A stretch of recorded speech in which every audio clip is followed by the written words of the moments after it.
had all the qualities to satisfy my needs and wants. For many years you've been bragging and boasting, telling me you could do the work. But now you get the chance, the story different, all you're doing is use your mouth. I sit on here waiting for action, but up to now I can't get none. Over 2 years you've been in position, yet you still can't start to function. Well, I tell you, that's a fact and a psychic mistake. I should have kept me gray head, man. It's only talk you're talking, it's only talking. You ain't doing nothing, it's only talking.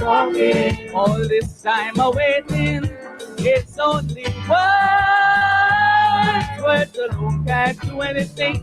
Get up and do something.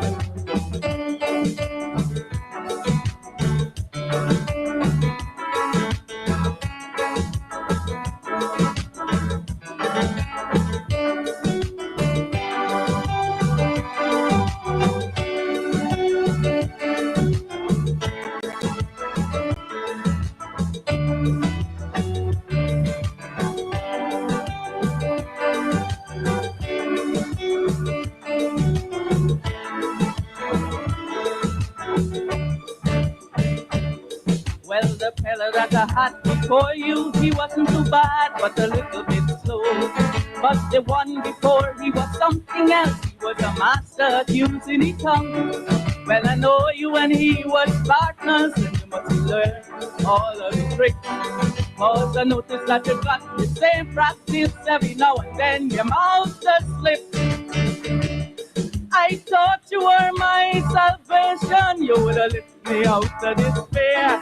But since I take you, I'm going down further. You're dragging me down the drain. Well, I never expect you would have changed, so I tell you, I get a shock. Cause you started and said, ready, mark, let's go, and you still can't come out the block. It's only talking, it's only talking. You ain't doing nothing. It's only talking. All this time I'm waiting. It's only words. Words alone can't do anything. Get up and do something.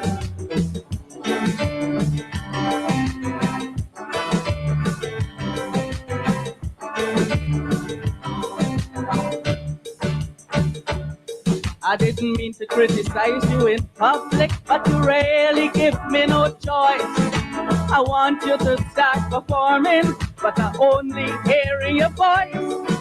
What happened to all the dynamite you had and all the fireworks? Words alone can't satisfy me. I never knew you were so soft. Long ago you used to impress me with your rhetoric and your fancy speech. But come see me and come and live with me. It's two different things, you'd agree. All the promises that you promised me, you still keep letting me down. When I'm waiting for satisfaction, you just jump on a plane and gone. It's only talking. You ain't doing nothing. It's only talking. All this time I'm waiting. It's only words. Words alone can't do anything. Get up and do something. Pick up Jenny, Janet, and Sam, and tell the rest of the government, let them hit the road and we jump. Jump, jump, nobody could stop Mashramani. Tell them nobody. I want them to know nobody. No, nobody could stop Mashramani. Oh Lord, nobody. I'm telling you, nobody. Hey, nobody could stop Mashramani. Sing it louder. Nobody. Oh, way over there. Nobody. Oh, yeah. Nobody could stop Mashramani. No, nobody. I'm telling you, nobody. One more. Nobody could stop Mash Ramani. Walk it, nobody. I'm telling you, nobody. Nobody could stop Mash Ramani. Nobody. I'm telling you, nobody. Hey, nobody. Nobody.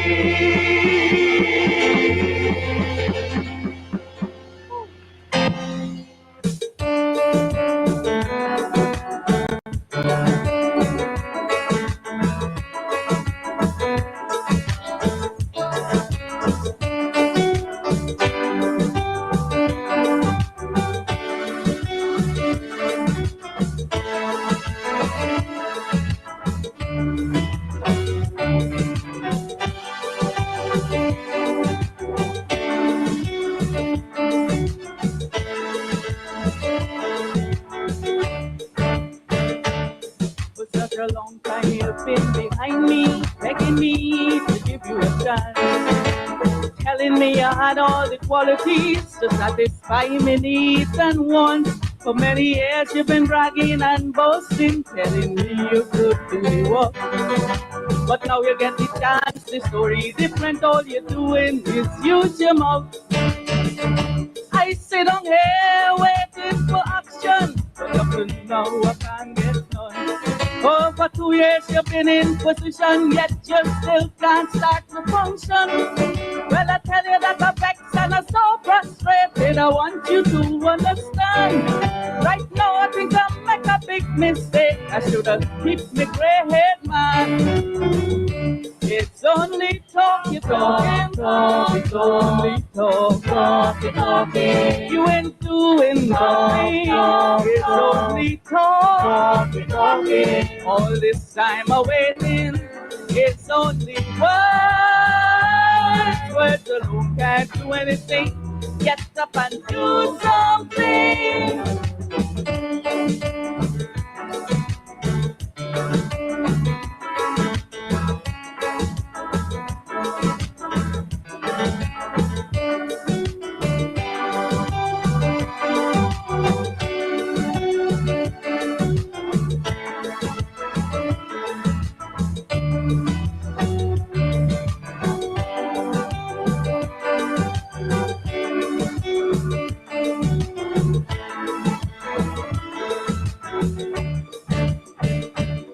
Well, the fella that I had before you, he wasn't too bad, but a little bit slow.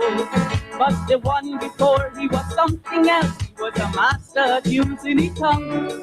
Well, I know you and he was partners, and you must learn all of the tricks.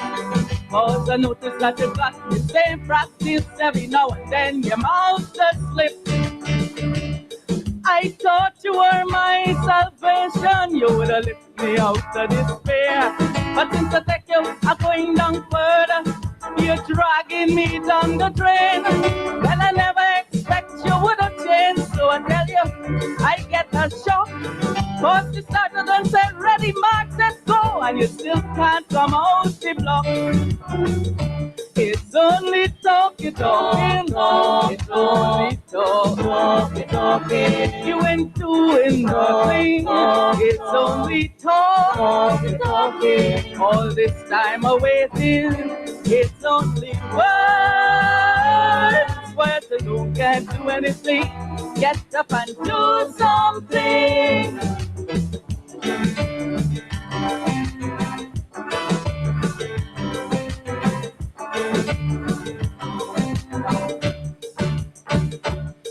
I didn't mean to criticize you in public, but you really give me no choice. I want you to start performing, but I only hearing your voice.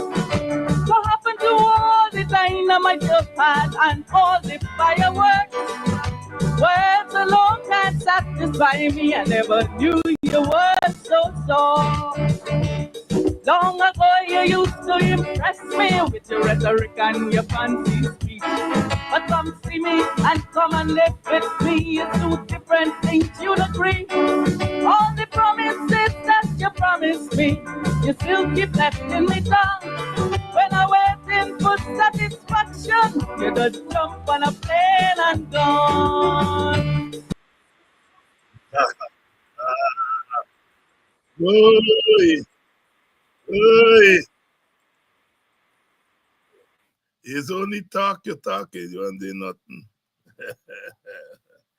Come see me and come live with me two different things. It's better to stay with the grey man. He little slow, but it's better to stay with the mighty tempest. Camille Goliath from Better for Wacton, Beefy, Better for Wacom, Beefy girl. Beefy girl. And you know, she's differently abled, meaning that she's a blind calypsonian, one of our best. Singing there, way back in the 90s, the old timers will remember the Tempest. And I give you a little bit of Ayambo. Ayambo who passed away a couple of months ago. And I know I had some Ayambo song in my archives that I couldn't find at the time. A little bit of Ayambo, don't let them stop match, because you remember when the PPP came in, they used to, they wanted to stop Mashramani, and the Calypsonians had to rage. Camille Goliath, the Tempest, there, one of our differently abled artists. I think one of the best Calypsonians we produced in that time. I don't know if she sings today. I haven't seen anything from her in recent years, but that was way back in 1995. She's saying, telling the PPP that you come and you promise this and you promise that, and I can't see no action. And that was since in Jacken time. The Calypsonian didn't see the worst yet, but began to song the bell. Song the bell. Ring the bell, as they say. Ring the bell. Good evening to all of you, wherever you're joining us from, whether you're joining us from in Guyana. Good evening to all of you up there in Linden. I noticed that outside of Georgetown, Linden, we have the highest viewership. Georgetown, Linden, Buxton. Very high viewership in those areas. Vredenhoek area, very high viewership. And you know, Enmore, but I forgot. You see, Enmore, you got Enmore North and Enmore South. Enmore North and Enmore South. So Enmore, if you look at the wider Enmore, it's more a mixed community. Yes, Enmore South, of course, is where Indian Guyanese live, and Enmore North, because you see, a lot of African people lived in Enmore South, but during the disturbances of the 1960s, they had to move to Enmore South or Haslington Front.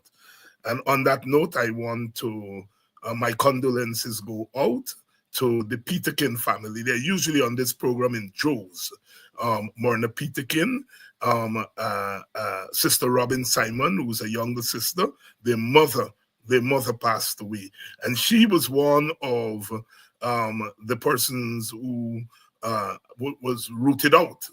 She was a young person, rooted out of Edmore, and came to Haslington Front, or South Edmore. And a few years ago, I was part of a team that went in to the villages and did interviews with people. And we interviewed her on that experience of being uprooted from Enmore and having to run in the 19. Lots of that happened on both sides of the ethnic divide. So, you know, they talk about the other side likes to talk about the Wisma massacre, when Indian Guyanese were forced to leave Wisma, but it happened all over. Black people were forced out of Enmore. Rafi Dev likes to say that. Yes, I was part of the team that went and interviewed, and we interviewed Miss Peterkin, Bishop. She was a spiritual lady, and our children really took up because she was an activist.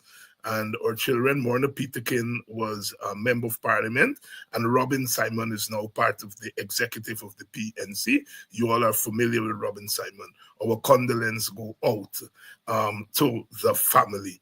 And while I'm at it, my condolences also go out to Ozzy Campbell from Buxton Bagdam side. His sister is one of the pillars of this program, Linda Campbell, and all programs. And as he passed away, I think yesterday, and my God, he's an old WPA member. He belonged to the WPA group called Mandela in Buxton, and just the other day, he stopped me at the line top and gave me a 1 hour lecture. 1 hour lecture, because he referred to himself as old time WPA, and he gave me a lecture on what we needed to do and to pledge his support to myself and to the WPA and to the opposition.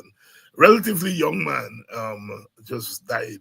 Our condolences go out to his family and to all of you who are mourning the loss of family. My God, it's difficult times, and all of us can say over the last year we know somebody close to us who passed away. Sister Lynette Zephyr is here tonight, and they just a couple of weeks ago buried their father. My God. What the Christians of yesteryear say? Everyday souls are passing away. Somebody's dying every day. Congo people say Congo Creole. See them a go away one by one. Congo Creole. See them a go away one by one. And the Rastaman say, fly away home to Zion. One bright morning when your work is over, you fly away home to Zion. Fly away home to Zion. Our condolences. You go on Facebook now and it's all there. I think that brother Ray Lilly, I think is his name. And my God. Our condolences go out to them, and we have to continue to struggle. Those of us who are lucky to remain here on planet Earth, let us make a difference, because we know not when the hour will come. Pass a loop, a whole time at 7 days, not 7 days. Church of God. You all know the Church of God road because of the Church of God church at the end there. Well, the old time pastor was passing loop.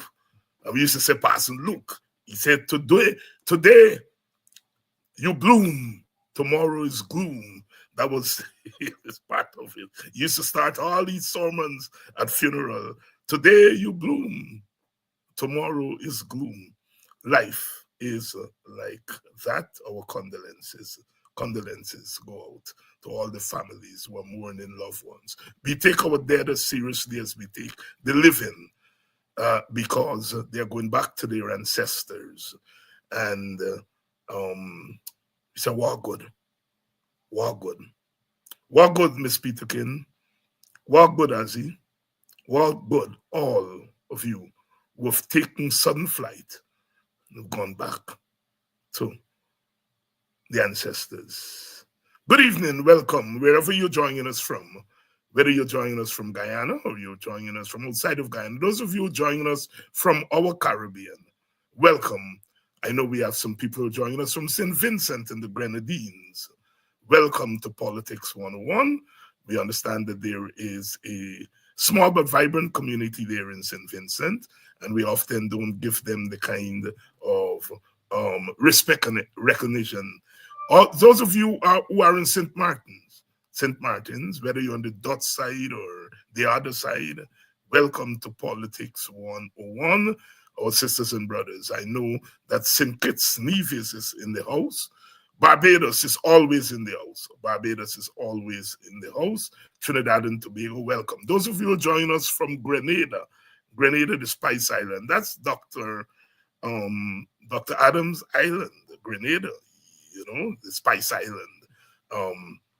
Beautiful island. I spent a lot of time in Grenada. I used to travel there a lot for conferences and so forth. Quite nice people, lovely people. Good evening to all of you out there in Grenada, Piti, Martinique, and Carriacou. You see, we got to be very careful.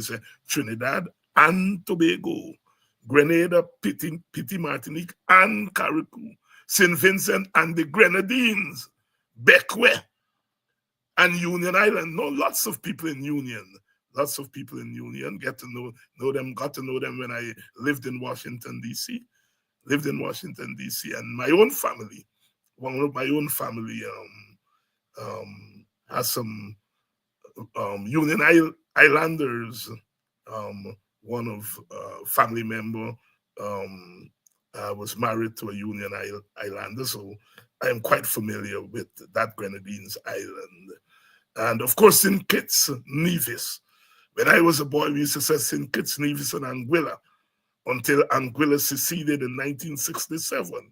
And so we now have the Federation of St. Kitts and Nevis. And next door, Montserrat, some of our people are in Montserrat, That's the volcanic island. And Antigua. On a good day, you can stay in Antigua and see over to Montserrat. Of course, you can stay in Antigua and see across to Barbuda. Good evening to those of you who are joining us in Antigua. I'm not forgetting you. I'm not forgetting you. I'm not forgetting you all. I know that you all are regulars and faithfuls. Those of you who are joining us from Europe, good night. Good night. Good night. Good night to those of you in the United Kingdom, in France.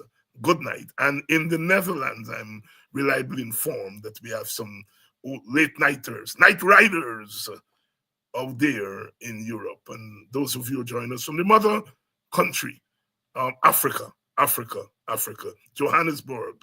I know some people from Senegal and Nigeria and Ghana are on this program right now. Right now, welcome to Politics 101. Those of you who join us from the West Coast of the United States, always we forget you, and we shouldn't forget you. Those of you who are in Arizona, blessings and plenty love and respect. Those of you in California, welcome to Politics 101. And I am talking about the night riders in Europe. I noticed Mia, who Mia sent me some stuff. I have to pay some of those poetry, the spoken word. Poetry is close to my heart. I just found, and I put it away. When I was incarcerated as a political prisoner from between 1980 and 1983, I wrote a set of poems, so write them on pieces of paper. And I found them in a file 2 weeks ago. And that is poems that I wrote, and I never published them. When you're in jail, oh, Jesus, you find time to do everything. I used to read Time magazine from cover to cover, Newsweek, because Kwame Apata and I were in the same cell block, and there were three what I call special watch. There were three special watch cells there. So it was myself, Kwame Apata, and one of the men who was involved in the Jonestown shooting. He was there, and the American embassy used to every week he would get his Time magazine and Newsweek, and he would share it with Kwame and myself. And I remember when I get the Time magazine, I'm reading slow because you don't want it done.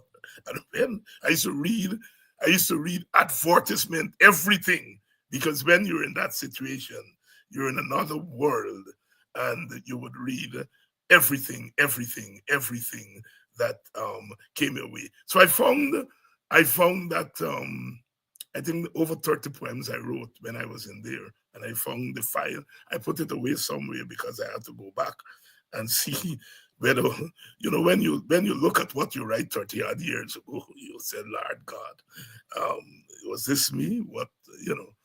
Good evening and welcome to Politics 101 on a Friday evening. And on Friday we do it, we do it. And yes, I do have a soft spot for poetry. When I came into the WP as a teenager, my job on the platform wasn't to talk. I didn't qualify to give speech in them time. I used to read poetry. And those days I knew Martin Carter's Poems of Resistance from cover to cover. I could read the copyright right down to the last page. And, in Buxton, we always, Quiana, hell of a chap, man. He just didn't teach us politics. We had to learn poetry. We had to learn Kwekwe. We had to learn Nancy's story. We had to learn everything because he made it clear that politics is wider than the politics. And so if you were involved in politics, you got involved in all the other things in life. So we were in the drama group. We had drama group. We were involved. I danced in Kwekwe since I was in short pants. You had to graduate in order to do Nancy's story. Them big man rap a tap and them buy from them and rats and them from Annydale. When you see there's a Nancy story, you can't watch because you can't break in that's big thing. And then when the Nancy story done, you go upstairs and you do the bird. And the bird flew from my tree to your tree with words and song. You gotta learn the Bible and you gotta learn a matching him to go with what's in the Bible. Those were days. And I don't regret living in that time and learning the other things. Art is very much part of politics. Art is very much part of politics. Good evening to all of you. Dr. Adams is here from Christianburg. He is here. Don't say Linden because you're going to say you got to tell me which part of Linden you're from. And then don't say Wismar because you're in trouble too. You have to say Christianburg from there. As a small boy, my aunt used to go up to Linden. I used to go up to Wismar in those RH car. And we used to say RH car. And when I turned a big boy, I realized it was RH car. See, yeah, it's a rich car. And she used to go up there, take fruits and go up there and sell. And she used to live in Valley of Tears.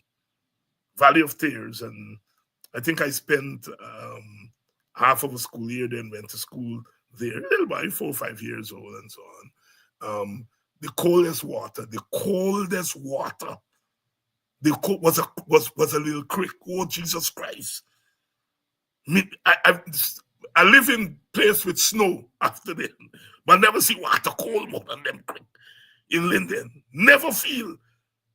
That's where you have to bathe. You have to bathe. I think they call it Victory Valley now. Back in those days, it was Valley of Tears. I think they call it Victory Valley. But Doc gonna tell me because he's a Linden man. He's a Linden man, the Christianburg man. Wash your mouth and get it right. Get it right. They gotta buy from the village boxing, he attack wrong. You talk wrong all the time, you me mouth, wrong talk. And they give your name bad speech. I do not want to be a bad speecher. So I am not going to give my mouth liberty with what I don't know. Good evening. It's not 5:30 in the morning. It's not 5:30 in the morning. Jesus. When you all think that we have had enough, think again. A big president ringing a bell and calling his ministers and contractors at a 5:30. Does that man understand the significance of what he did there? And sit down there like a chibat. Giving order, I buy you, sit down, son. That is where I don't care. Yeah, I mean, standards.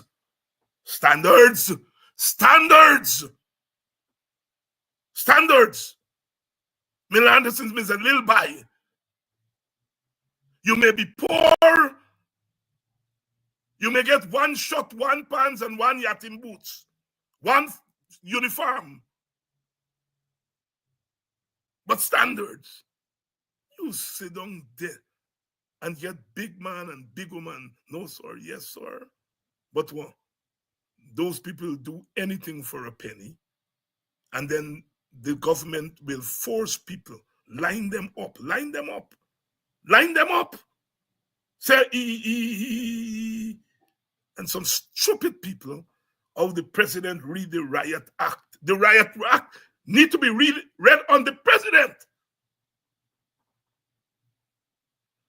What a man parading people up and down and talking about riot act. Let me alone.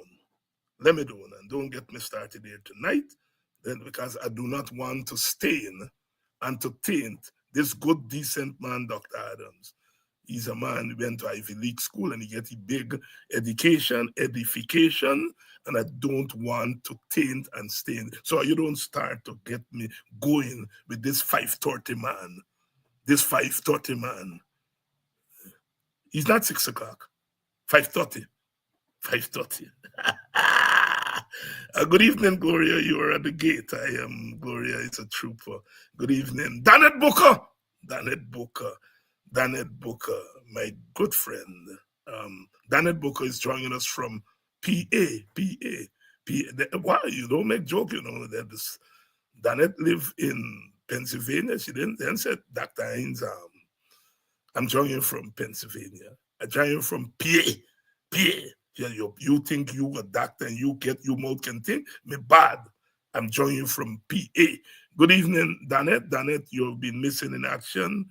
We can't get we cook up rice. We can't get the thing. When Danet cooking for the crew, you want the food 8 o'clock. Danet don't cook the food at 4 o'clock. And again, you. That's one thing with Danet Booker. One thing with Danet Booker. You aren't getting late food. You aren't getting late food. You food early. One old year's night, we cussing up because 8 o'clock, 9 o'clock, 10 o'clock, and we didn't see the cook up rice.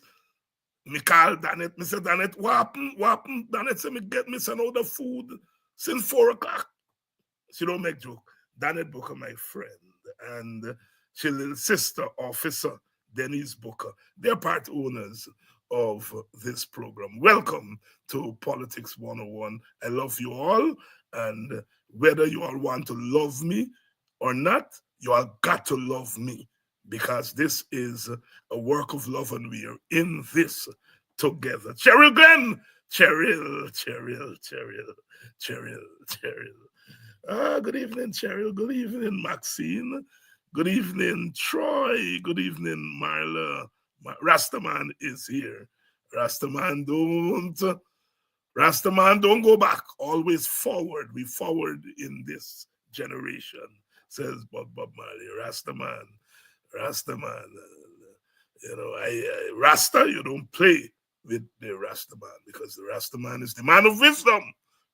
The man of wisdom, and more the women are coming into their own in the Rastafarian faith. The great cultural movement of the latter part of the 20th century, coming from our Caribbean, Rastafarianism that emerged in the 1930s with the coronation of His Majesty Haile Selassie.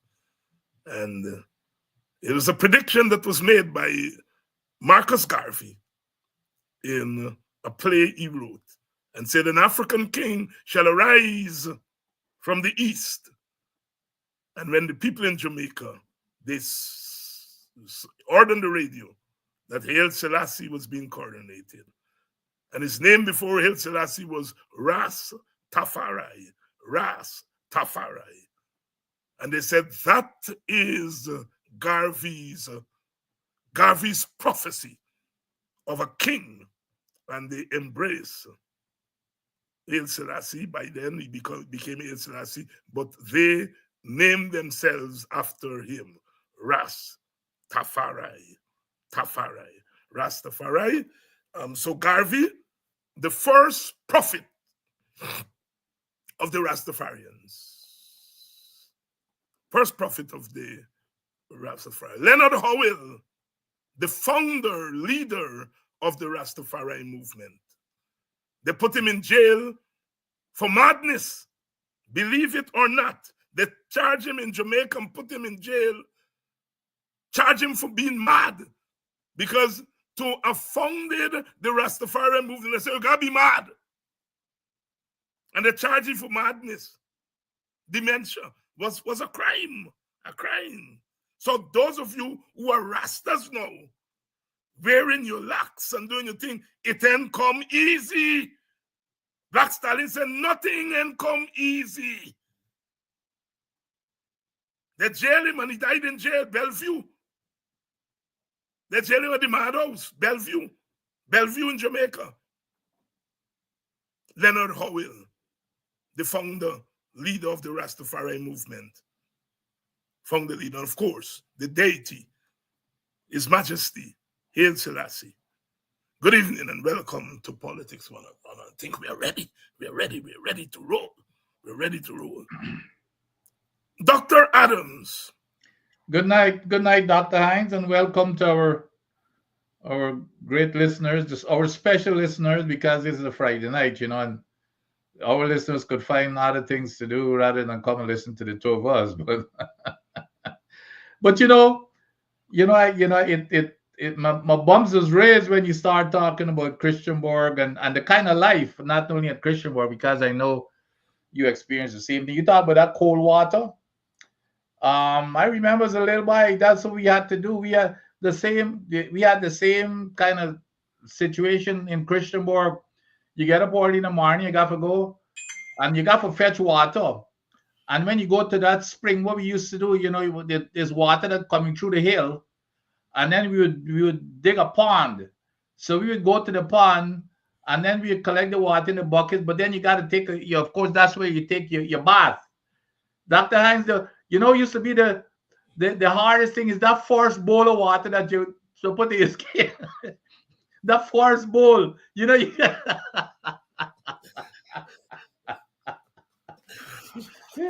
but when the first bowl get in your skin, then then you start your skin start adjusting. You do a little drip first. That's a little two drop. Especially on your back, on your back, Dr. Hines. That's the one. It's your back. It's your back is the worst thing. Why? But Dr. Hines, you talk about about me where I ended up, but it's not where you ended up. It's where you came from, and that really grounded you, because I'm still not convinced that had I not grown up in a place like Christianborg, that I would have been where I ended up, and the things that I do, and I know you do the same thing. When you look back, when you come from those humble communities, you can't help but be humble, and you look back and you want to give back, because those that are coming after you, you feel an obligation to do whatever you can, and that's why we're in this fight. And I of course that I belong really to the AFC, but what Aubrey Norton talks about all the time, I know for a fact he means it from deep down inside. And if you notice, he's always talking about the disadvantage, to make sure, looking at the like making sure that people get, the people at the lower rung of the ladder, they're comfortable, like making sure they get food. His priorities are not for the rich. And I believe him, because he and I grew up in the same community down there in Christianborg. And well, of course, the valley is in Wismar, by the way. The valley is in the Wismar. So, but nevertheless, we share the same type of life, that we had to, we struggled, but it was the most valuable experience in life that one can have, because you never look down on people like we see the president and others do, and you don't treat people the way that they do. It's so, growing up in those communities, I wish everybody could have an opportunity to have that experience. As a matter of fact, when you look at LFS Bornum, you remember, before anybody could, all the ministers and the executives in the government, you remember when they had to go serve in those communities for a period of time. And I think that's so important to ground them so they don't believe that they're high and mighty and hearty, and they're more valuable and important than anybody else. Like we saw what happened there at the 530 meeting. So I'll always be proud of where I come from, and I Yeah, know that yeah, you yeah, are. yeah, You yeah, know, yeah, yeah, yeah. I reminisce on that Linden thing. That is why I say Linden is also a special place. They were the people who sell coconut, sell like me yeah, auntie, sell thing. They would come down to the coast and and yeah, um and then carry thing. But when they come down from Linden on the weekend, these people used to get a whole set of money because the mainly men who were working there, a lot of them had their wives and children back, yeah, their families back, and they would bring down money yeah. and they go in. So they were like a bank, like couriers. So it was really a fantastic network. I see me auntie get, this money wrap up in, they used to tie up their money. They tie up and this money and so on and thing. And then she said, you go and give Miss Florence this, go and give Miss Thing this.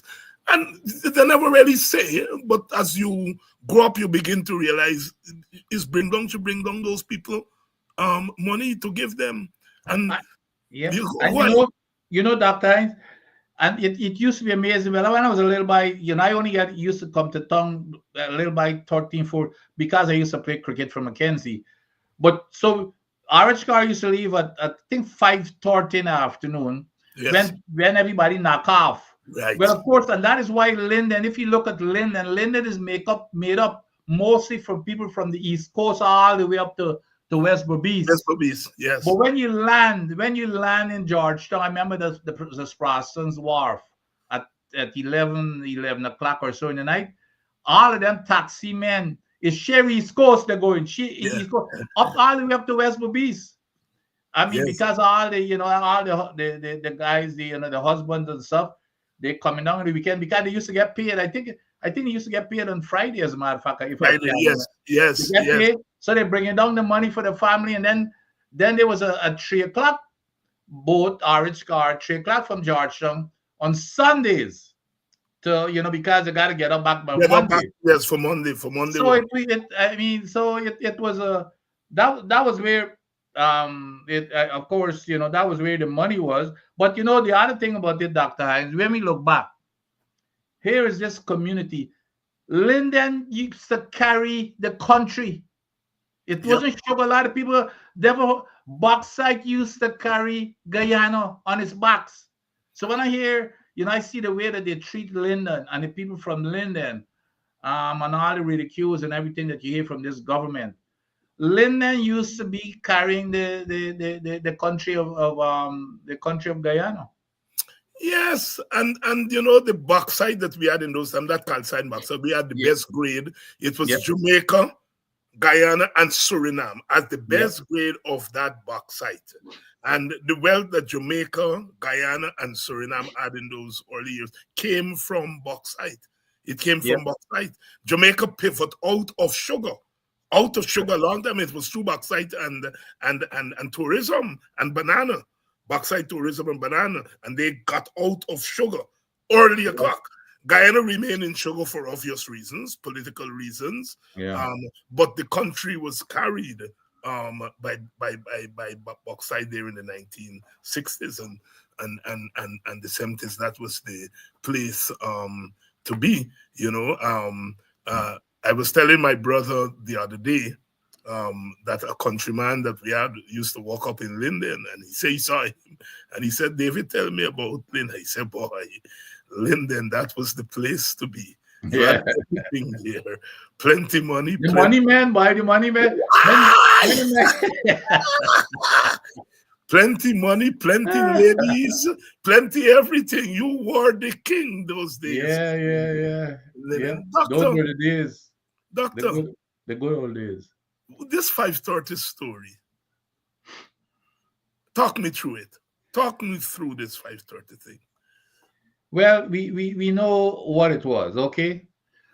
I mean, we ain't stupid, Dr. Hines, because every Thursday I look at the vice president on his show, whatever you want to call it. But So the question always comes up about these projects. There's no question. I mean, the world knows.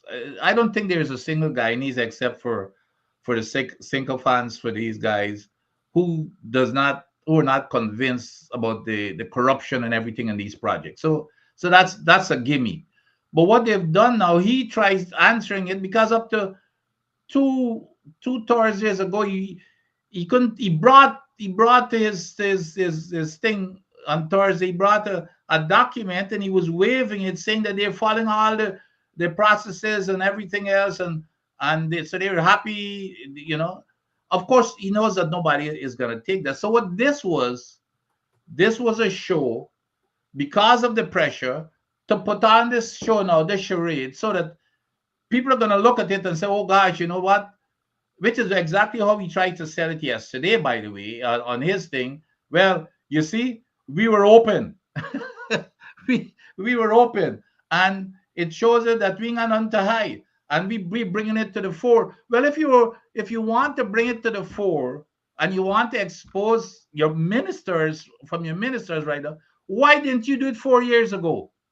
Why didn't you do it 4 years? Why do you wait until close to election time and then you start doing it? But on the positive side, Dr. Hines, the one thing that I am happy about is what they've actually done, which is to me should backfire, is exposing what you and I and many others were talking about. We You see, they were trying to defend when we talk and tell them how incompetent the leadership of the country is and how they're wasting money, all this money in projects.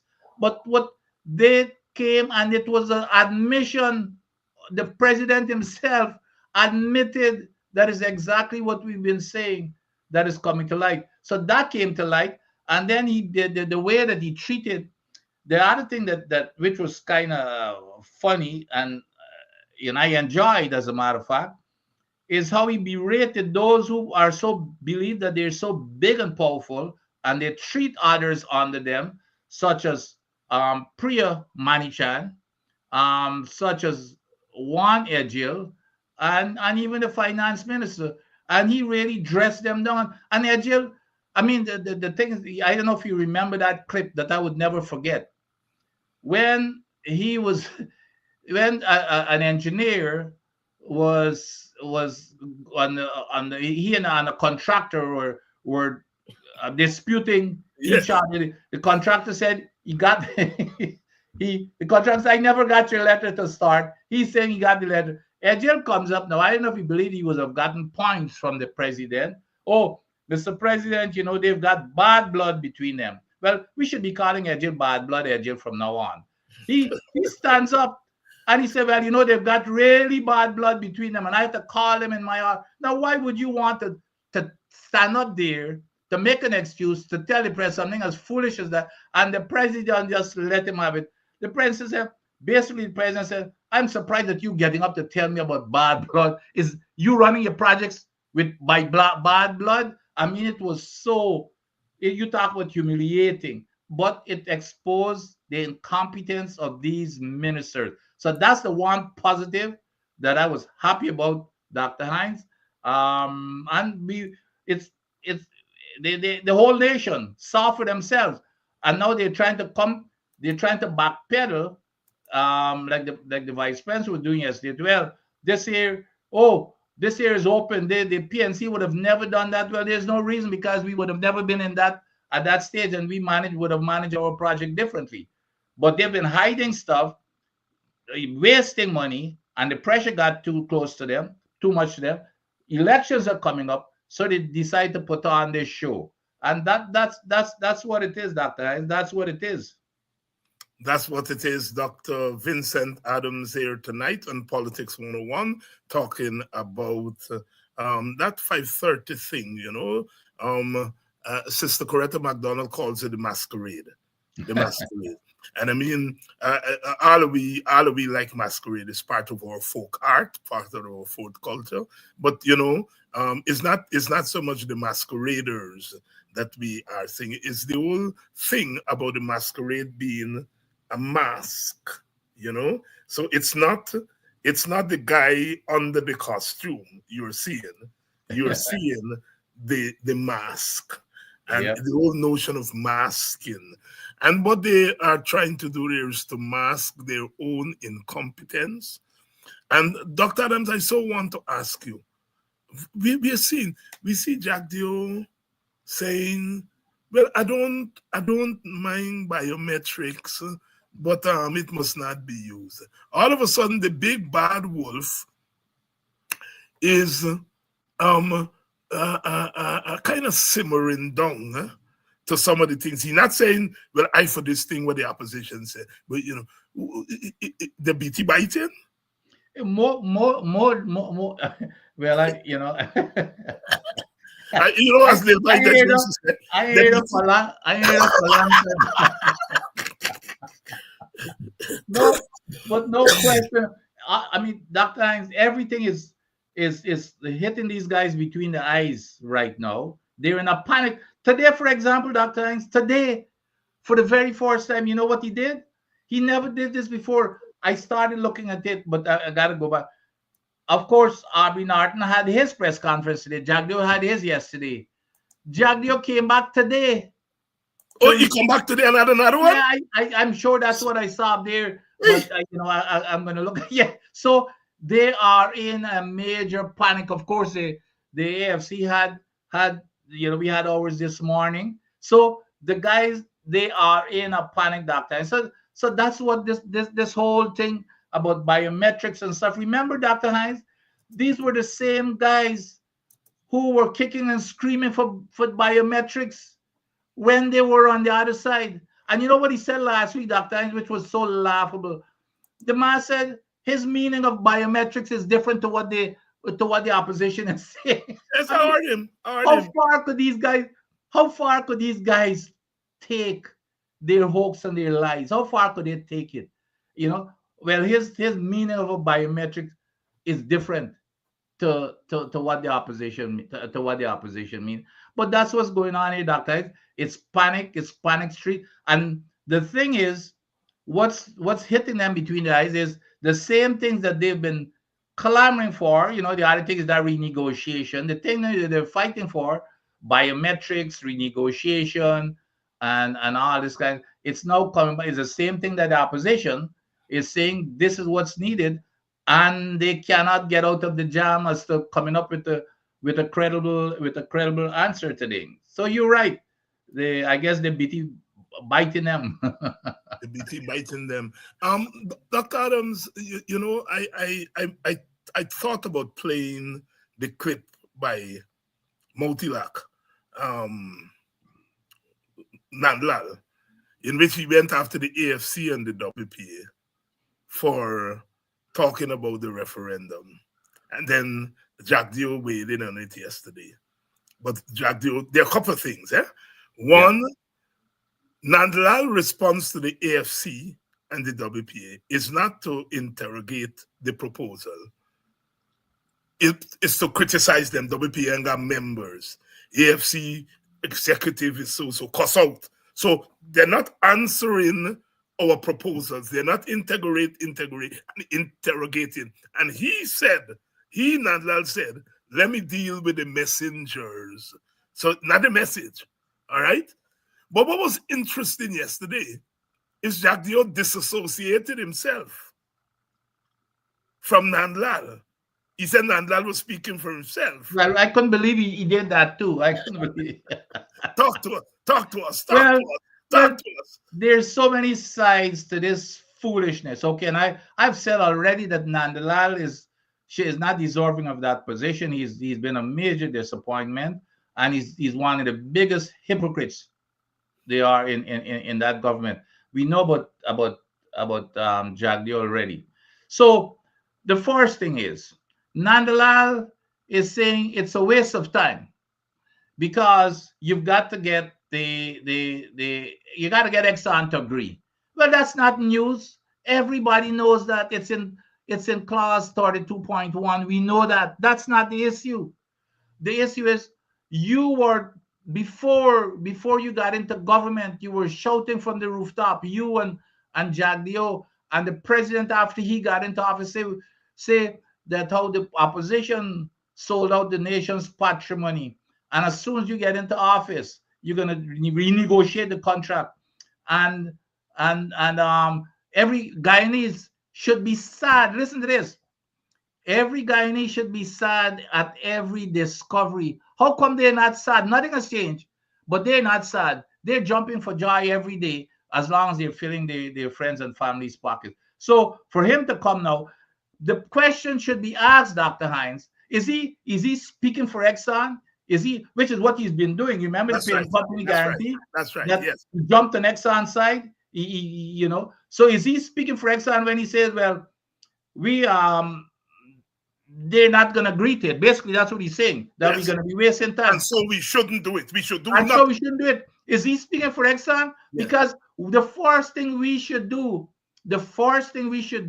is to say, engage Exxon and say, we would like to talk to you about renegotiation in accordance with the contract, which is so sanctified according to this government. Everything is a sanctity contract. Well, clause 32.1 says, it's a reason why that clause is in there.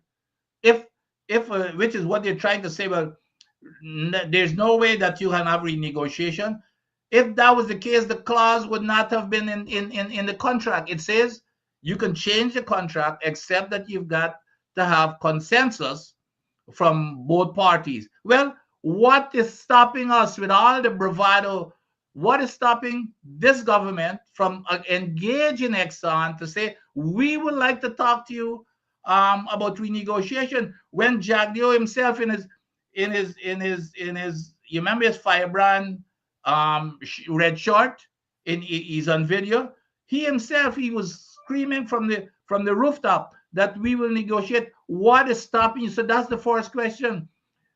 According to the contract, but you've got to engage. And by the way, that's what's in Norton's 20-point plan. It says that Norton will engage them to talk about renegotiation, but they're even frightened to say that they're going to engage. Here's the other thing, Dr. Hine. To me, it's politically stupid to start with, because at least I would have if they were genuine, I would have taken it to the public. But they know what the answer is. So if they were genuine about renegotiation and wanting something better for the nation, is take it to the public, because we know what the answer will be. It will be overwhelming, trust me. So you would have cover now. I know that they're afraid of Exxon. No question they're afraid of Exxon. So here is a cover. Take it to the public. The public will say yes. And you go to Exxon and say, well, hey, body is not me. The public, this is what they want. That is political cover for you. But they're so scared of Exxon. But here's the other part that we cannot miss, Dr. Hines. In a democracy, that's how it works. The people speaks and you respect. They do not operate that way. They believe that this all belongs to them and their friends and families. Okay? So that's how a dictatorship works, is that I am the boss. I say this is what is best for the country, as long as I take care of myself and my friends and families. I am not going to take it to the public. I'm going to make the decision. So that's what it comes down to again. It's they don't believe in a democracy to start with. So there's several different sides to this story, and none of it favors them. So for him to be coming out, and then I noticed in his comments, this is Nandalal. Nandalal said we've got to follow the rule of law, and that's the only thing that in a democratic country, we've got to follow the rule of law, and that's the only way we're gonna attract investors. Does this man knows that the what's it called, the World Justice Project? The World Justice Project, they do a study every year. The World Justice Project, in their study for 2023, Dr. Hines, does this man know that Guyana was ranked 76th out of 142 countries when it came to the rule of law? And you know what was Guyana's score? 50 out of 100. Mm-hmm. Now you're a professor. What grade do you give your students with 50 out of 100? F, and I wouldn't even say what the F is for, right? But there's a rank F.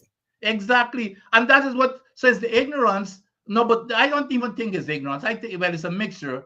But they believe that we're also ignorant and we're foolish and we're gonna buy all of this stuff, which is exactly what an an autocratic government does, Dr. Hines. That's exactly what it is.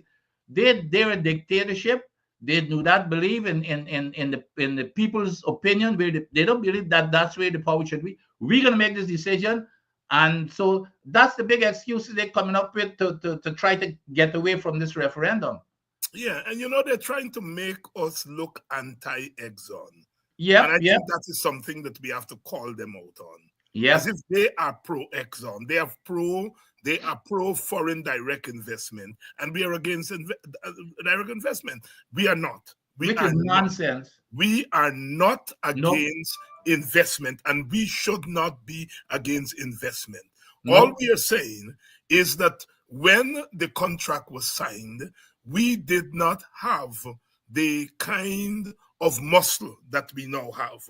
We did not have the kind of scope that we now have. We made mistakes.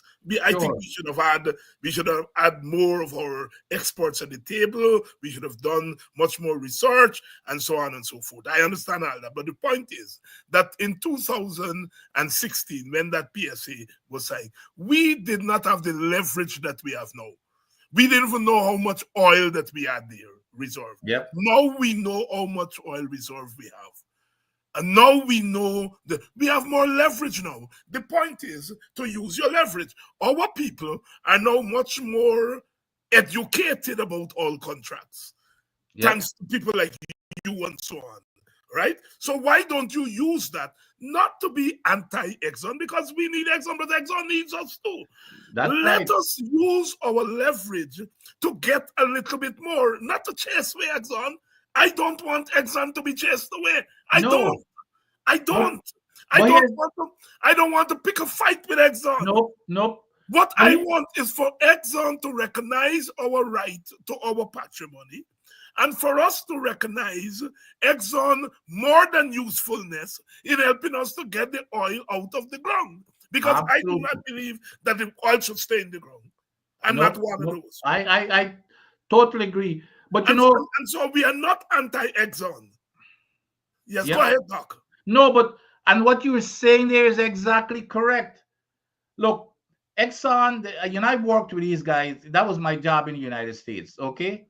I worked with these guys, and I know these companies want to do what is right, but at the same time, they're looking at their bottom line, and whatever they can get away with, they will get away with. Look, when I went to Guyana and at the EPA, when myself and the Exxon boss, the guy before Rutledge, we had a great relationship, but this guy was as tough as nails. So was I, but they understand where what they should be done. And what was my first rule, Dr. Hines, that I told the guy?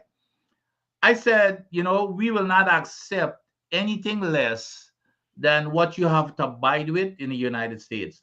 And he just looked at me and he smiled. He said, Vince, I understand that. He said, because he even admitted, because they were doing some things. And I said, no, no, no, we don't do it that way in the US. He said, yes. He said, but that's the way we've been doing it. I said, well, we got to change. The man went and they changed the way of doing business. That parent company guarantee, for example, that was a typical example. The contract never did not require that. I know what I told him. I said, what happens if we get a spill? I know this game. You guys set up a limited liability company who is signing all the documents. Exxon is not signing anything. This limited liability company does not have any assets to cover an oil spill, because you guys are depending on building your assets after oil start producing. You haven't even produced a barrel of oil, but you want me to go and give you a permit to produce, and then after day one or day two, you get a spill. And then EPGL, which is your subsidiary, they're gone out of business. Then Exxon just pack up and leave, and there's no liability. I said, no, no.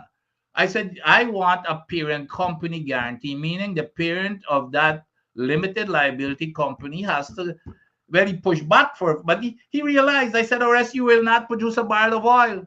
And he knew that I was serious.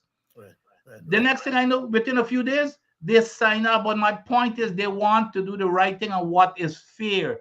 But when they see that we're scared to even approach them, you know, hell, they're gonna go along that because that's they're gonna try to. It's not that they don't want to do what is right. So I absolutely agree with you. It's not that we're chasing them. We want them, but they've got to operate with us fairly, the same way they operate in the United States and other countries. That's all we're asking for. Right. As the folk wisdom say, if you catch Paku, you bossy back. Bossy, yep. And you put salt to if he stupid, right? And you know, Paku was not a 3-cent fish, right? I was asking the other day when I went to the Wavo Paku. You make a joke. Yeah. I last year I see Paku, boy. Yeah. And my countryman who get a dredge in the bush, he was there buying fish and thing. He said, Paku, I'm going to get a Paku for you. You make a joke. He get a Paku and a fork. You remember the fish? And a fork, yeah. And he get me and eat them fish them donkey years. And he get the men them would go out because they don't bring the people don't buy them fish now. Yeah, right? yeah. And he load me up nice with an fork and Paku. And you know, a Paku is not a 3-cent fish. Yeah. So if you get a Paku, you bossy back and you put salt inside. Pack it up in salt. You pack salt inside. And my point is, and I want to stress that, Dr. Adams, because the PPP like to give that impression. Yeah. We are not anti-investment. No. We are not anti-development. We are not anti-Exxon. No. We are pro-investment and pro-Guyana. And for us, Guyana is not some nebulous thing. Guyana is a real place with real people, and we recognize that when you sit across the table from a company whose budget is bigger than you all country budget, that you better be prepared to rumble. Yep. You better be prepared to rumble. Absolutely. And because they are going to give you no quarter unless you ask. That's exactly correct. That's exactly correct. And that's why I get back to this foolishness about him saying, well, no, you know, it's never going to happen. Well, it's never going to happen as long as you don't ask. That's right. They're not interested. Good evening to all of you. Lancelot, good evening to you. So my friend Wayne Caesar is on. Wayne, is always a pleasure to see you. If you all notice at the bottom of the screen, I scroll in my story there because we starting, and meanwhile you all go Thanksgiving and Black Friday and spend out all them couple penny and so on. And then Christmas come and you all say you all got no gift for Politics 101. Please, you all get cash up there. You all have Zelle. Where's you all have MMG? So you all in Guyana can't get away. All the thing there. And I ain't waiting, like I said, I used to spend up all of your money on turkey and then Black Friday, because you know Black Friday now is every day. It's every day. Black Friday used to be, it used to be the Thanksgiving afternoon. And so on. No, Black Friday is every day after Thanksgiving. You don't have to go and stand up in no cold. Everything dep online and Black Friday. Please give Politics 101 its Black Friday and contribution. I want to thank 3 people. I want to thank Lynette. I want to thank Auntie Natalie. And I want to thank Jacqueline, and I want to thank somebody else as a company name. Those are the 4 people. We can do better than that. We can do better than that for this program. So we start our fun drive. Fun. I don't make up my mind whether it's fun drive or fun the drive. That use a man of the world. What is it? Fun drive or fun drive? Both. They ought to be, ought to be fun giving. So yes. So you can type both of them. FUN giving, but at the same time on the back end it's funding. Yes, and we in Politics 101, we don't ask you all for big money. Small What is it? Um, Thank God for small mercies. Thank God for small mercies, and so on. So please, respond to our fund drive, our fund drive. You, Doc, in keeping with this new trajectory of the PPP, we see Jack Dio now becoming the defender of standards in the oil industry. He's not so concerned about the environment. He's not so concerned about regulation and so forth. But his line through is B. Yes. The Talk to guy, me. I don't know, and the guy is just as if he doesn't have any shame. No, You know what the man, he you ain't got get no shame whatsoever. The man stood up there with a dry face yesterday, and he said, "Oh, we pleased that things are going great." And then he rattled off some things that I'm gonna get to. But here's the other part. Here was the laughable part. There's man really believe that people are stupid. He said a lot of things are happening. He said, but things are going great. But our only contention, Dr. Hines, our only contention is still fighting against what this contract is allowing. Imagine that. He's saying everything is going great except for the contract, that we're still fighting against what this contract allows. But at the same time, you don't want to put no referendum. You don't want to go and talk about renegotiate. And then you're trying to make people asses by saying, well, we did renegotiate because we got these new contracts. Those new contracts has nothing to do with renegotiations. Those were different. We talk about renegotiate. We talk renegotiate on the Starbrook block. Nobody knows what's in them other thing, that them new contract, the new areas. So he always tried to kerfuffle people with this nonsense and making excuse. But here's the other thing. He said, Dr. Hines, oh, y'all don't know, but every day we talk to Exxon and we always got a differing opinion. So, but y'all don't know on a daily basis. I'm challenging him right now on your show for him to name me one thing, where they had a differing opinion and something changed. I want him to name one thing that he's talking about. He's lying. Then he even the man even so barefaced to say, well, we have even had strengthened the environmental permits. Dr. Hines, that's the biggest lie. Is he saying they removed the flaring restrictions that the past administration had? We said flaring shall be prohibited. They're going to COP29 and talk about climate change. Well, guess what causes climate change? Flaring. That's what they're doing. They've reinstated flaring. The water dumping in the ocean instead of re-injecting it. They change the coalition rules on that. The parent company guarantee. They're fighting tooth and nail with Exxon against its own people not to have a parent company guarantee. So if something happens, we and the entire Caribbean are going to be wiped out. That's what he's calling. Then they're operating above the safe operating limit in the environmental impact assessment, and he's talking about rule of law. And if when you operate against the safe limit and something happens again, you get a spill. There's no parent company guarantee to cover the spill, and then he's talking about strengthening environmental the environmental permits, and then even to take the capping stock. Let's say a well blows out, that capping stock, that lid that you put in it. We had in place, and Exxon agreed, Dr. Hines, that they will have that thing on site in 3 days.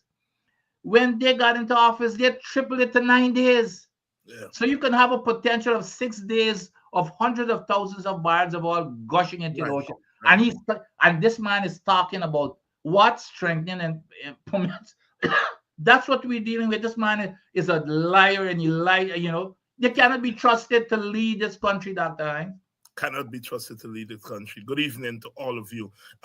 Good evening to you, Obi, who's joining us from Tortola in the British Virgin Islands. Yep. Good evening to you. I remember years ago I passed through there, and they came me at a fancy place. I think they call it Cape Cane Garden Bay. Them places get plenty fancy. Dr. Adams. If you see the yachts, them and all them Yeah, kind of yeah, things. yeah. I know. Yeah. Obi. I don't want a yacht. Send some of the pongs. If pong that is used there, pong. May I want shillings and pence. Send some of the pong. Put politics on, and it's good to see that our people are making their contributions all over the Caribbean, all over the world. That is why we are world people. That is why we have to make our country right. We contribute to making countries all over the world. Our skills, whether as scientists, as teachers, as nurses, as mechanics, we give our skills to other countries. Our country needs us, and we are not going to allow them to chase us away. These are not the days when you have to pack up and thing. You can contribute to your country nowadays by being overseas. You don't necessarily have to be home. A lot of stuff is now being done online. And so thank you all for staying with us and witnessing with us as we try to straighten the crooked roads.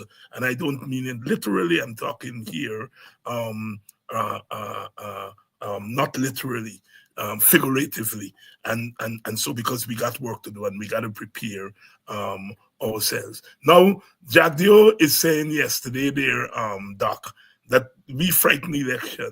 And all these things that we coming up with is because we don't want election. I know that we are ready for election all the time, but we want free and fair election. That's right. We don't want a tomorrow election that is not free and fair. We rather wait till the after tomorrow and get the election free and fair.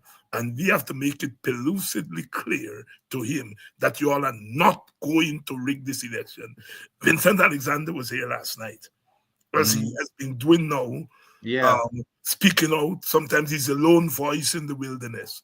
But when Vincent presents all the evidence, see, that's what I like with Vincent. They come with the documentation. You get big, you know them. You can know a good liar. A good liar now walk with the wrong hand. That's the same. like He like has, like Nandalalo, you can't read the law books. that's right. Yeah. And Vincent was able to show us clearly what was done in previous elections and where the PPP stands to benefit in this election if we do not have biometrics, if we do not have a clean voters list. Before we go, Doc, your plug for biometrics. But it's not only my plug. This is the plug of Jagdio themselves, Dr. Hines. Yes. That's what they were plugging for. Why are they afraid now? They're talking about we don't want election. Why don't they want it now? Any reasonable person, any reasonable mind, if if you're fair-minded to start with, and if you're so confident you're going to win an election, then there's nothing to lose. Why are you so afraid of something that you clamored for in the past, and now you're turning it down? It doesn't make any sense. Which means that they're up to something, and there's a reason why. Just like the referendum, they don't want the people because they know what the answer will be. And it's the same thing with the biometrics. They don't want biometrics because they know exactly what will happen. That's what's going on. That's what's going on, but we are fighting, and we're going to get biometrics. We are not saying there no biometrics, no elections. They're not going to get us in that trap. But we are saying that we cannot see how the elections are going to be free and fair if there's not biometrics, that there is no acceptable voters list, and the two are interconnected. Biometric and a voters list. Your Jack Deal is Jack, he's saying what we're trying to do is to get a clean voters list by the back door. But if you don't want to give us this by the front door, what the hell you want us to do? They admit that in calling for biometrics, we calling for a new voters list through the back door. And these chaps have no shame. No shame. Yep. If you got to force your people to look for a clean voters list through the back door, it means that you shut the front door. Yeah. The court has said, made its ruling, but all the court is doing is interpreting the law. Change Yeah. the law. Bring the law consistent with the court ruling. But you're saying we don't have time. We get 9 months more, according to you. You said you tell GCOM to get ready by August. That's 9 months. There's 9 months. In 9 months, you know how much thousands of US dollar, millions of US dollar you're gonna collect? In 9 months, they can straighten the voters list, they can pass the legislation if they need to for biometrics and so on. And let's get on the road. Let's get on the road. Free and fair elections. That is the call. But here, let's look at this too, doctor. And they're you see, they're hoping that and they're playing for time here. They're wanting to watch to see how the new U.S. administration, what's gonna be the dealings there, and how what's gonna be the relationship with our friend Marco, because if you notice, some subtle things that he's doing. He's buttering up. He's from the day one before he could even sit down. When he gave when he complimented and congratulated, he didn't congratulate any. The man went directly to President Trump, and then he started talking how historical it is for him to be out of office and coming back in. And yesterday he went and did the same thing again with Marco. And then on the other, and he's not doing that alone. He's got this paper, something he's quoting something that something that the PNC had issued, which sounds kind of negative against Trump. And so that's his new play. That's his new play card right now. That's his So new watch play. him. Watch him. They're looking. They're playing for time to see. And if you notice, yesterday he come out and he blasted, said it all. Rickford Bork and a whole bunch of us, he said Rickford has changed his tune and all kinds of stuff Yeah. because of this new administration. Well, if he's saying those things, he's projecting. He is doing the same exact thing for him to be thinking that way, Dr. Hines, that somehow that's the line he's thinking about. Okay, let's see what, and we need to keep, since that's the game he wants to play, we need to keep it in the forefront, Dr. Hines, that this man in the Constitution, in their Constitution, it had and their manifesto, it had communism in there, and he had to be. Remember, they even expelled Kemraj Ramjatan, and it's only up to the other day they took it out out of their constitution. So he, of all people, he cannot, so he can't be trying to fool people now as if he's some friend of the West. He's never been. He's never been. He's never been. Dr. Vincent Adams here. I would like to thank Ingrid. I would like to thank Ingrid for our small contribution. I would like to thank Geraldine, who's making her first contribution to politics. Which Geraldine is the boy? might be it's Geraldine C. I would like to thank From her. New York? It seems as though she's from New York. Yes. Yeah, okay. Right. And like to thank you all for your contribution, and for those of you who have not yet made your contribution, please do. As we try to upgrade all this new technology coming up now. We're trying to upgrade the program and to keep it going, because God is not finished with us yet. We got 2025 is going to be big. We have to be out here fighting, battling, because we are not taking any kind of bullying, no advantage taken on us.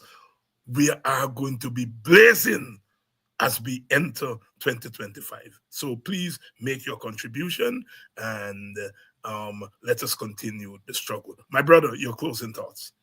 No, that we're getting close, Doctor. And and it's nice for us to be having these programs. But the only thing, hopefully next year this time, we'll be singing a different tune, not for us, but for the benefit of the country. The only thing that can change, Dr. Hines, you and I could shout and do what we're doing here, you and I and many others. But it doesn't mean a darn thing if the government does not change. If the government does not change, it doesn't Yes, mean anything. It goes to yes, naught. So yes, we've got to keep the people have got to know that the only thing that matters is next year's election. And they've got to stand up to this government to make sure. Because watch it, Dr. Hines, it wouldn't surprise me with all the pressures that they're getting out and the panicking that they're panicking, that they might want to even extend the date this August thing. I'm not even sure about this August if thing. they extend it so that we can do the right thing, That's fine. biometrics, we don't have a problem with them extending I it, agree. I you agree. know.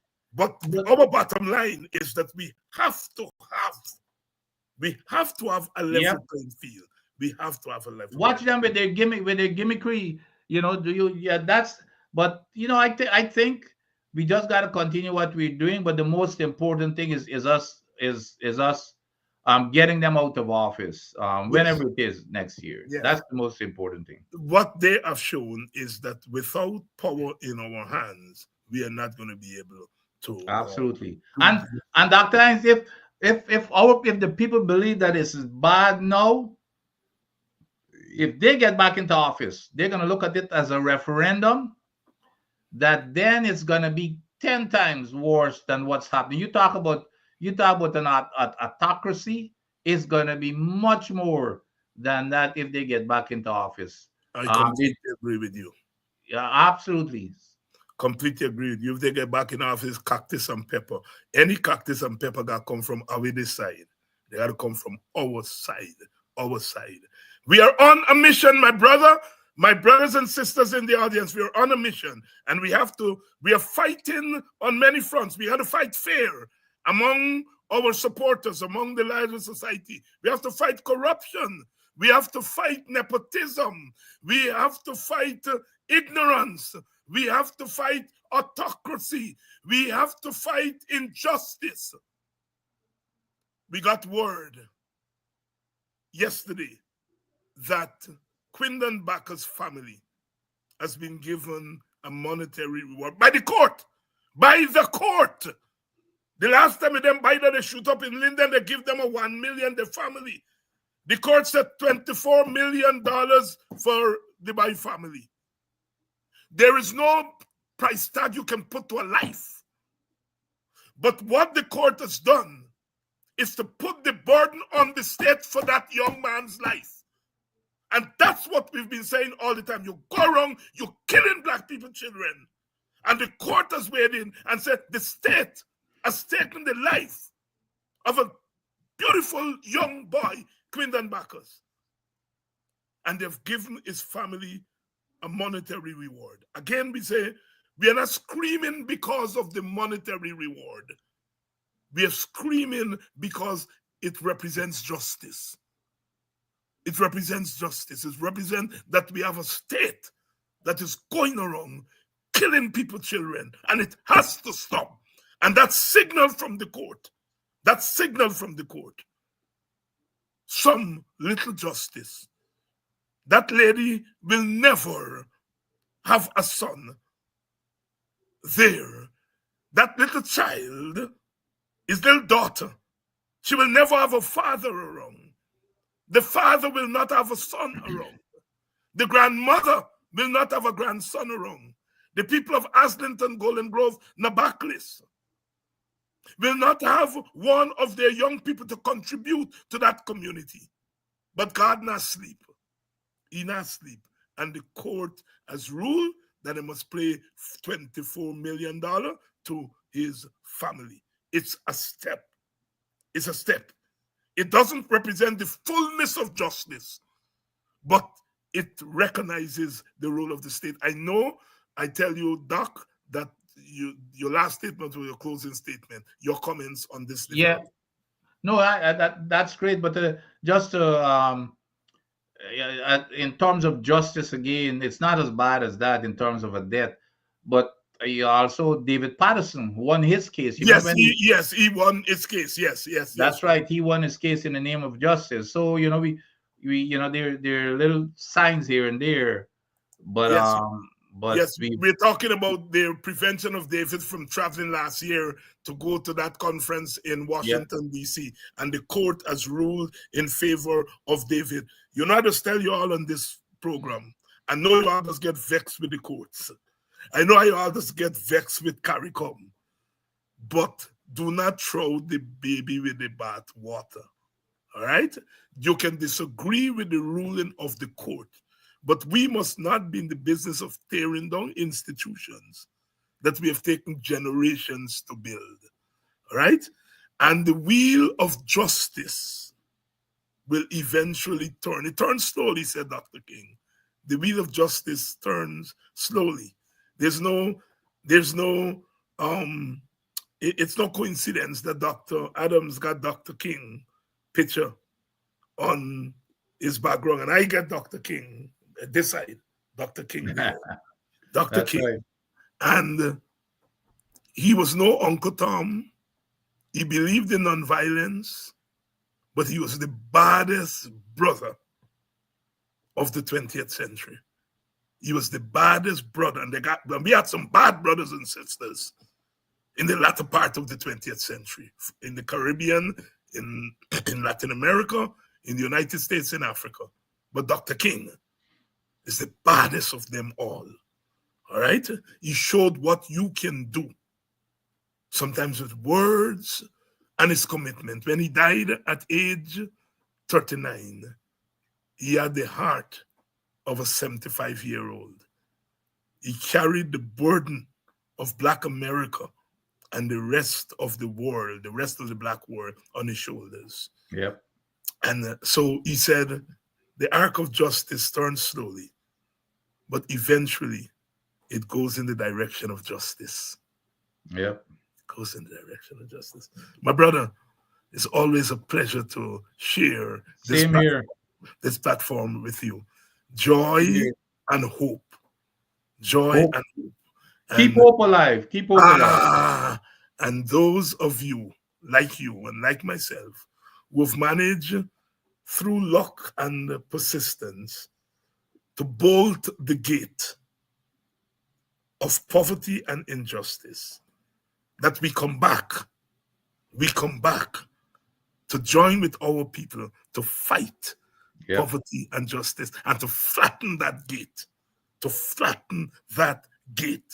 eventually. God bless you, my brother. Same to you, Dr. Hines, and to our listeners. And to you, our viewers, what more can I say? This journey is about you, for you, and with you. There is anything that you could have been doing on a night like tonight. Anything. There's a lot to do. But you've chosen to stand at the gate of injustice and to push it back with all your might, and to clear the way so that we can see it through to the other end. 2 morning more. Old people say, 2 morning more. We are cracking, and in some cases, we are breaking the chains that hold this dictatorship together. The Lion of Judah shall break every chain and give us the victory again and again. Have a restful weekend and come back ready. Come back ready to hit the road and to let our people go. Old Pharaoh, let my people go. We are not asking you a favor. We are demanding our God-given rights and other rights that are enshrined in man's constitution in the laws that govern our country. And we are making sport because we are human beings endowed with all the qualities of the human species. We give no quarter. We ask for none because we are on the right side of history.